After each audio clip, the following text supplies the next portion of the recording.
নমস্কার বন্ধুরা, আজ 25শে বৈশাখ, বিশ্বকবি কবিগুরু রবীন্দ্রনাথ ঠাকুরের জন্মদিন।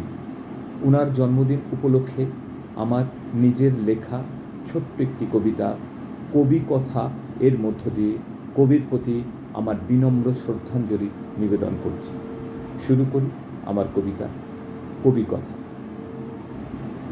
বঙ্গদেশে জন্ম তোমার, ভারত ভূমি ধন্য, নোবেলজয়ী বিশ্বকবি রবি বিশ্ববরেণ্য।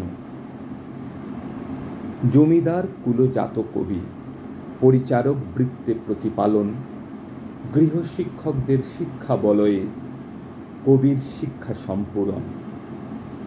শৈশবের জানালা ধারে কাব্য রচনায় হাতে খড়ি, গীতাঞ্জলির নোবেল জয়ে কবি চরণে নমন করি।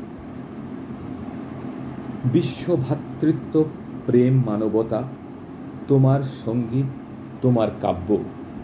শান্তিনিকেতন, বিশ্বভারতী তোমার সৃষ্টি, তোমার মহাকাব্য।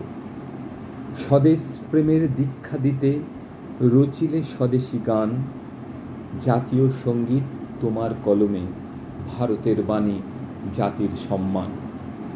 নোবেল প্রাইজ আনলো চিনে তোমার কাব্য গীতাঞ্জলি, কবি কথায় জানাই তোমায় আমার বিনম্র শ্রদ্ধাঞ্জলি।